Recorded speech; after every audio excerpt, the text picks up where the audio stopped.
older sister, Nichole, and I were always close growing up. She was my best friend and confidant. I could talk to her about anything. I remember from the moment I could walk and talk.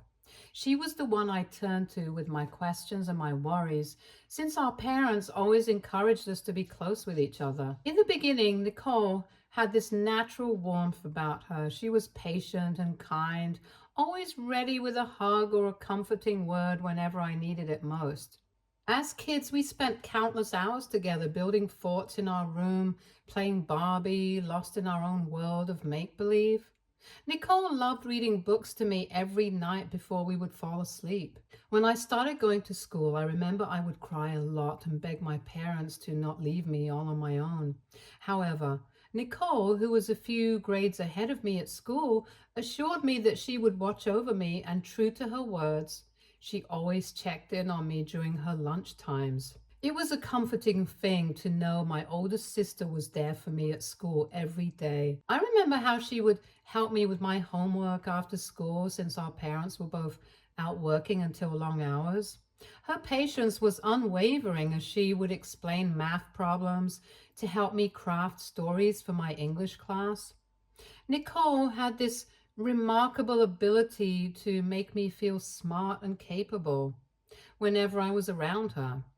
Looking back, I do agree that our parents basically parentified Nichole to take care of me, and maybe things might have been different if this wasn't the case. As a child, I still remember how whenever I faced any issues, I would run to Nichole for help and not even my own mother, because I knew my older sister knew me better.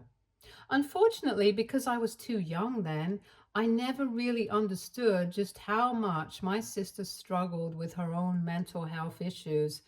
And unlike me, she had no one to depend on. Our parents both worked full-time jobs and were doing everything in their power to keep a roof over our heads. We had a good childhood, and they tried to give us everything we wanted, even if it was financially challenging for them. However, my sister must have felt neglected, and I wish my parents could have given her more attention and love. I remember once walking into her room and witnessing her cutting herself on her thighs. She immediately recoiled in horror seeing me, but I acted like I didn't notice anything, as I didn't want to question her about it. At that time, I had no idea the implication of her actions and thought maybe it was something that dumb teenagers did for fun. Nichole started developing a real drug problem by the time she was about to graduate from high school. Her grades were too low, and our parents would be called every other day by the principal because Nichole would have either punched someone in class during a fight or yelled back at the teachers. Our dad was a much stricter parent than our mom. He would come back home and lecture Nichole for hours, sometimes yelling and sometimes even going as far as removing her bedroom door just to punish her. Nichole would yell back at Dad about how much she hated school and how everyone was just stupid. Mom would try to calm her down, but she never listened to anyone or changed her ways. The arguments between them would echo through the house, making it hard to focus on anything else. I would hide in my room trying to block out the noise, but it was impossible to escape the tension. As time went on, Nichole's behavior kept getting worse and the strain on our family grew heavier. One night, Nichole tried to run away from home with one of her delinquent boyfriends. My parents woke up to a letter she had left for us at the dining table, filled with insults directed at my parents and threats to leave her alone, as she wanted to start a new life with her boyfriend. I still remember my mother's wail of pain as she cried, clutching the letter to her chest, since none of us expected Nichole to do such a thing. My dad's hands shook as he called 911, his voice unsteady as he explained the situation. Nichole was still a minor at the time, and we knew she wasn't in her right mind due to all her drug usage. So the authorities took our matter seriously. It felt like an eternity, as we waited for any news about her during the next few days. Fortunately, Nichole was found in a seedy motel with her boyfriend, who was apparently involved in some sort of drug operation. While the guy was arrested for his involvement, Nichole was escorted back home since she claimed she had no idea about his side business and had not witnessed anything. When she came back home, I thought maybe, just maybe, she would realize how much our parents cared for her, how scared they had been, and we could go back to normalcy. I wanted to run up to her and hug her, but instead of thanking us for saving her from a dangerous situation, Nichole screamed and yelled at our parents for trying to control her life and for getting her boyfriend arrested. Her face was twisted with anger, her eyes wild and unrecognizable. She appeared to be still coming down from a drug high and was just completely out of it. I remember Dad, his voice firm yet trembling with emotion, informing her, "Nichole, we love you, but we can't keep going on like this. You need professional help." Mom stood beside him, nodding through her tears, her hand gripping his tightly for support. Nichole's reaction was explosive. "Help? You think I need help? You're the ones who need help," she shouted, throwing her arms in the air. "I'm not your prisoner. You can't control me." Dad and Mom then informed her that they had arranged a rehab center for her to go to for some time where she could heal. Hearing this, Nichole started screaming even louder and threw things at us in anger. I was so taken aback by how different my sister was behaving that I just went numb watching her act like that. She did not care what she threw at us and if it hurt us or not. She kept screaming at our parents that she would kill herself if they forced her to go to rehab. However, this time our parents were resolute. Mom told Nichole that as a minor, they were responsible for her until she came of age, and they couldn't simply stand by and allow her to destroy her life. Dad had to lock her in her room for the night just to stop her from breaking more things and injuring herself. It was heartbreaking to see what drugs had done to my sister. The days that followed were a blur of preparations and difficult conversations. Mom and Dad worked tirelessly to get Nichole admitted to the rehab center, dealing with paperwork and making arrangements. Nichole, meanwhile, continued to lash out at us, her mood swinging wildly from anger to despair. The morning she left for the rehab center was one of the hardest days of my life. I watched as my parents led her out of the house, her eyes filled with a mixture of rage and helplessness. I knew deep down that this was the best thing for her, the only way to save her from herself. I remember running up to her, trying to hug her, but she pushed me to the ground and spat on me. I was quite taken aback by this, as until then, my sister had never directly shown this much anger towards me. My mom reassured me that Nichole was just suffering and to not hold this action against her. I understood, and over the weeks I prayed and held on to the hope that Nichole would come back to us whole and healed. When Nichole was finally released after 2 months, she looked much healthier. Her once gaunt face had filled out a bit, and there was a hint of color in her cheeks. When our parents and I went to greet her, we thought that now things would go back to normal as much as possible. I remember Mom's eyes were filled with tears of relief as she enveloped Nichole in a gentle hug, while Dad placed a hand on her shoulder, giving it a reassuring squeeze. I tried to hug her too, but she ignored me, so I took a few steps back, unsure of what to say or do. I had missed my sister terribly, and I was just happy to see her again after so long. On our drive back home, Mom kept telling her how glad we were to have her back and how she had kept her room as neat and clean as possible, just the way she liked it. Dad had brought Nichole her favorite candies and cookies from the store. I had drawn her a card where I had written just how much I had missed her when she was away from us and how glad I was to have my sister back. To my disappointment, Nichole didn't even glance at the card I made. I guess my parents were too busy taking care of her that they didn't notice immediately how odd my sister's behavior was towards me. The days that followed were very tense and confusing. Nichole spent most of her time in her room, and she avoided me whenever she saw me in the kitchen or the living room. I tried to give her space, hoping she just needed time to adjust, but it quickly became clear that things were different. Whenever I tried to reach out or make some casual conversation, She would snap at me, her eyes filled with anger and resentment.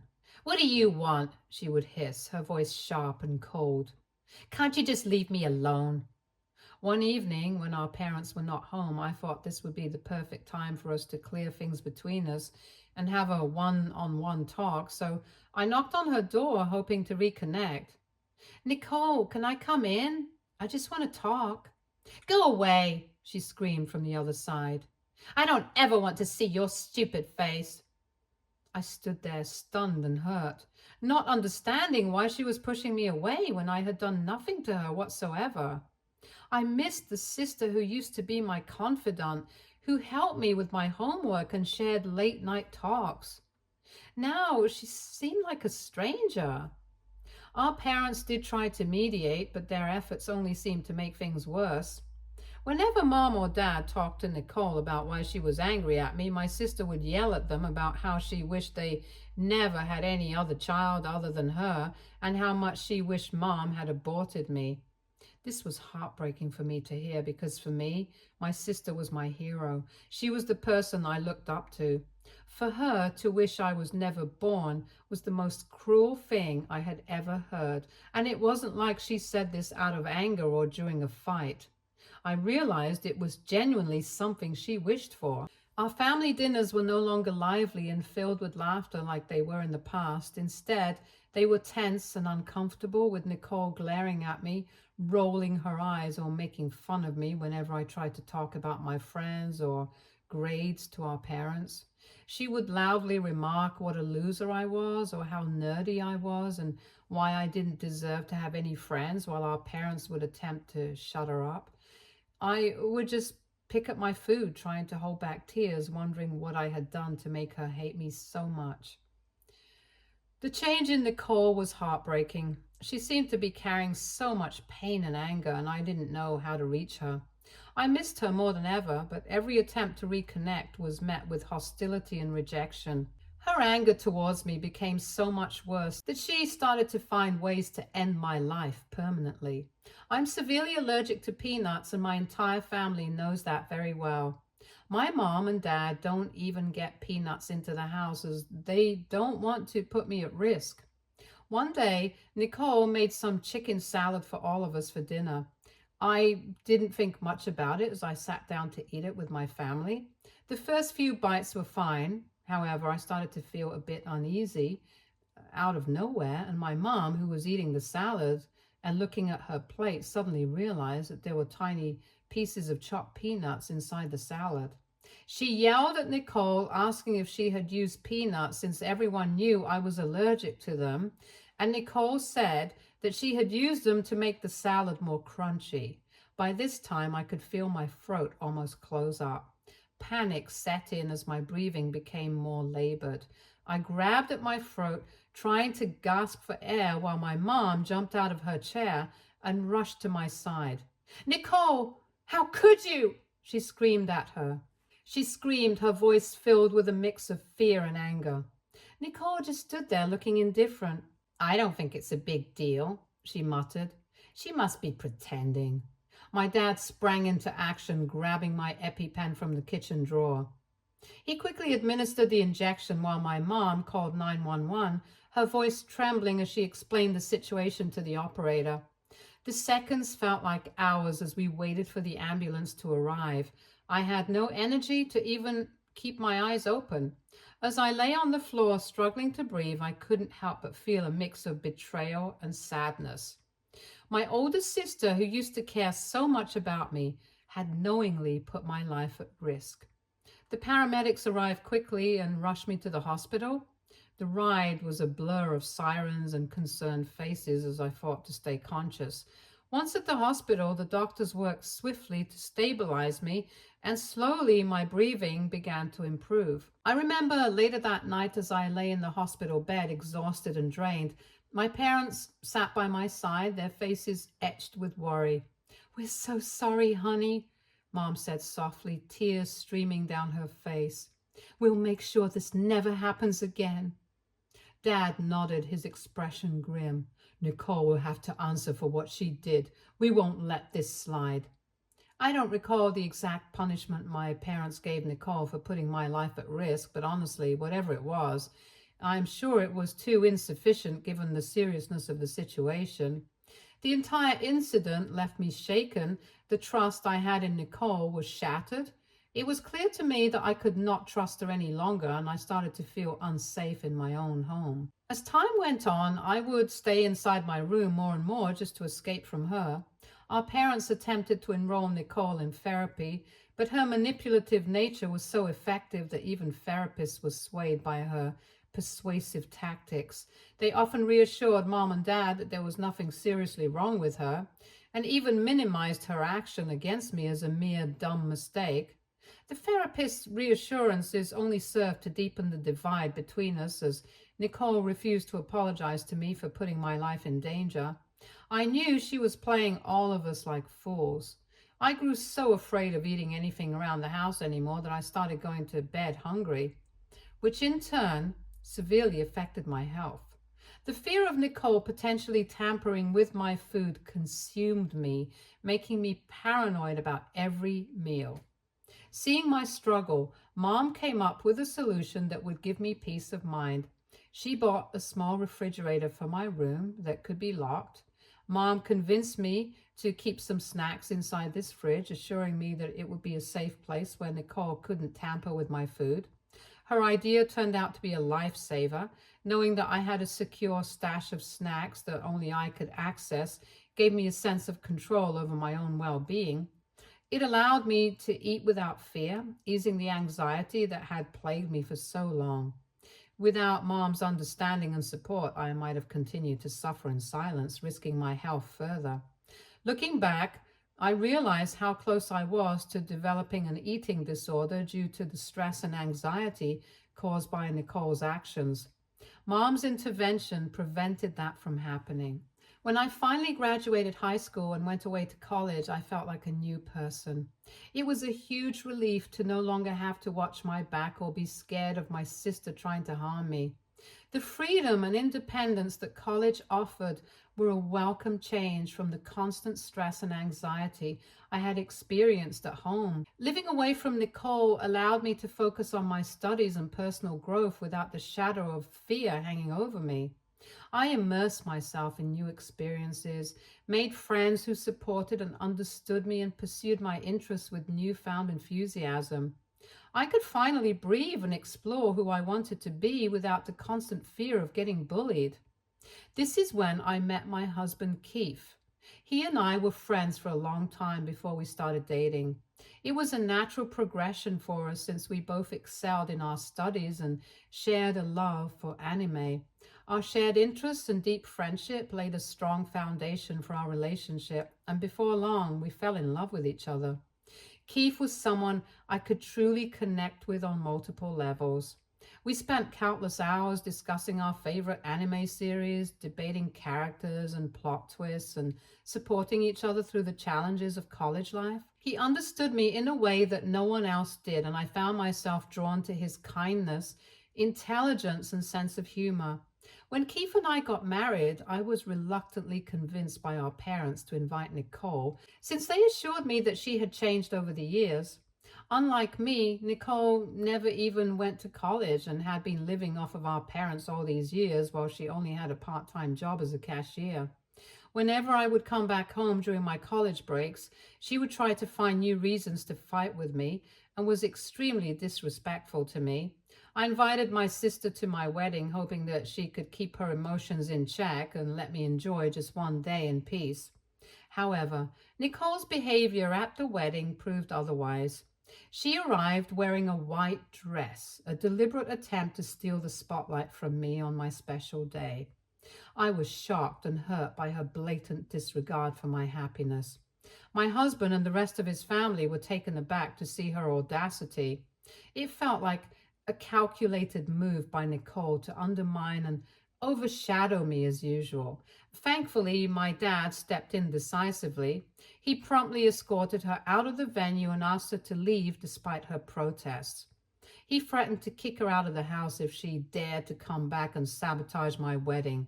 Later, He and Mom apologized to me, acknowledging that they should have listened to my concerns about inviting Nichole in the first place. Other than that slight hiccup, my wedding pretty much went flawlessly, so I didn't hold Nichole's actions against my parents for a very long time. Keith and I have been married for the past 3 years. We're fortunate to have great jobs and a house that we own together. Initially, our marriage was filled with date nights and a healthy sex life, but then we faced a significant challenge. We were unable to conceive. The desire to have children is something we both deeply shared, so we started undergoing every medical test available to find any clear reason why we were unable to conceive. However, there was nothing inherently wrong with us, and doctors kept advising us to just keep trying. Now, I've always had a belief in trusting the universe and timing. I felt that we would get pregnant when we were meant to. However, Keith is very methodical and tends to seek control over every situation. He started getting obsessed with researching potential issues and insisted on me going on different diets every other month, all in the hopes of optimizing our chances of getting pregnant. This entire approach started to slowly make me feel too overwhelmed and stressed out. While I understood his need for answers and solutions, I struggled with the constant pressure to change my lifestyle or habits based on the latest advice he read about. If I ever tried to talk to him about it, he would scream at me that I wasn't trying hard enough to be a parent and that his mother never had any issue getting pregnant with 3 children. His harsh words and erratic behavior started to create tension between us, and this is how we started growing apart in our marriage. On 2 separate occasions, I found Keith cheating on me twice with different women he met at bars. Each time he was caught, he would beg me not to leave him. He would profess his undying love for me and promise that he wanted nothing more than to start a family with me.